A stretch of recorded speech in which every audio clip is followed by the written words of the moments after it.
बाबूलाल मरांडी ने चुनाव परिणाम को लेकर प्रतिक्रिया दी है और एनडीए की जीत का दावा किया है। बड़ी खबर इस समय की आपको बता रहे हैं। बाबूलाल मरांडी ने कहा है कि एनडीए को 51 से ज्यादा सीट मिलने जा रहे हैं।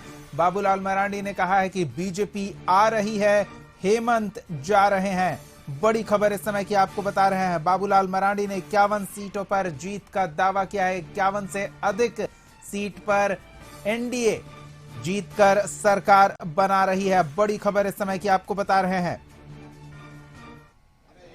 बहुत बड़ी जिम्मेदारी रही झारखंड विधानसभा चुनाव की और मेहनत भी आपने काफी की। हर एक क्षेत्र में आप गए, आपने देखा, लोगों से आपने मुलाकात की। चूंकि अब दोनों ही चरण के चुनाव संपन्न हो गए हैं, क्या लग रहा है? मैं कह सकता हूं कि अभी तक जो प्राप्त जानकारी है कार्यकर्ता से और भिन्न भिन्न एजेंसियों से, तो हम कह सकते हैं कि भारतीय जनता पार्टी और एनडीए गठबंधन की सरकार बनने जा रही है। हेमंत सोरेन की सरकार जा रही है। 81 में कितने? लोकसभा चुनाव के समय 51 सीटों पर एनडीए गठबंधन ने लीड की थी, बढ़त पर थे। 51 प्लस सीट विधानसभा चुनाव में का परिणाम आएगा तो बीजेपी और एनडीए गठबंधन को 51 सीटें, 51 प्लस सीटें मिलेगी। लग रहा है कि झारखंड की जनता ने इस बार भरोसा जताया होगा बीजेपी पर, क्योंकि कई आरोप लगाए गए और कई आरोपों को लेकर हेमंत सोरेन भी सामने आते रहे। क्या कहिएगा? नहीं, हम लोगों ने कोई आरोप नहीं लगाया। जो वास्तविकता है, जनता जिसे झेल रही थी, जनता की तकलीफों को हम लोगों ने आवाज दिया। अब करप्शन की समस्या, करप्शन से जनता पीड़ित थी, अब उनके साथ कोई तो बोलने वाला होना चाहिए ना। तो बीजेपी खड़ी थी, एनडीए खड़े थे, इसलिए समस्या जनता की थी, समस्या राज्य की थी। उसको हम सब लोगों ने आवाज दिया है। हम लोगों ने आरोप नहीं लगाया। उनके मंत्रियों की तरफ से कई आरोप लगाए। उनके तरफ से आरोप तो बेचारा क्या आरोप लगाएंगे? वो तो यही कह रहे होंगे ना, ईडी को यूज कर रहे हैं, सीबीआई को कर रहे हैं, यही सब लगा। हाँ, तो अब जब घुसपैठ हुआ है तो उसमें उठाया क्या गया? जब घुसपैठ होगा तो घुसपैठियों को तो निकालना ही है। राज्य सरकार का काम है, पहचानना किसका काम है? हम तो लोगों से कहते हैं कि कोई भी अगर कहीं भी चले जाओ, होटल में रहो, तो आपसे आईडी प्रूफ मांगा जाता है और आईडी प्रूफ देखता ही नहीं, उसका कॉपी लेकर के रखता है होटल वाले, कितनों भी आपकी चेहरा परिचित हो। और दूसरे दिन फिर वो सारे रिपोर्ट को थाना में लोग जमा करते हैं ताकि ये पता चल सके कौन बाहर से लोग आ रहे हैं, कहाँ कौन रुक रहे हैं।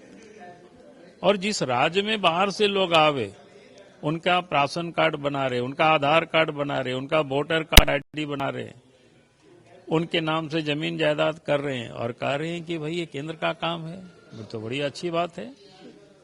तो सब कुछ केंद्र ही करेगा तो काहे को यहाँ बैठा हुआ है जी? तो इसलिए तो इनको हम लोग यहाँ से विदा कर रही है जनता इनको। लेकिन उनका कहना है कि हम तो रिपीट कर रहे हैं, हम इतिहास रचने जा रहे हैं। झारखंड में कभी ऐसा नहीं हुआ कि मुख्यमंत्री रिपीट हो, लेकिन अब हाँ, वही कभी ऐसा नहीं, बहुत बार ऐसा हुआ कि मुख्यमंत्री भी चुनाव हारे हैं। इनके बाबूजी का भी यही हाल हुआ था, इनका भी ऐसा ना हो जाए।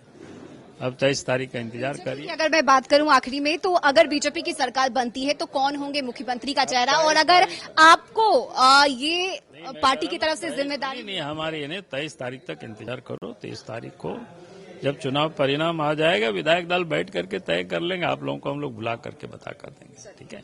ये थे हमारे साथ बीजेपी प्रदेश अध्यक्ष बाबूलाल मरांडी, जिन्होंने सरकार बनने का दावा किया है। उनका कहना है कि बीजेपी की सरकार अगर बनती है तो विधायक दल की बैठक होगी, उसके बाद जो भी फैसला नेतृत्व का होगा उसे हम मंजूर करेंगे। साथ ही उन्होंने ये भी कहा है कि आरोप जो भी लगाए जा रहे हैं वो बेतुके आरोप हैं, गलत आरोप है। और साथ ही बांग्लादेशी घुसपैठ का जो मुद्दा विपक्ष की तरफ से उठाया जा रहा है, यानी सरकार के लोगों की तरफ से जो उठाया जा रहा है, उसे लेकर भी बाबूलाल मरांडी ने अपनी बातें रखी। कैमरामैन राजू के साथ मैं रश्मि श्रीवास्तव, कशिश न्यूज, रांची।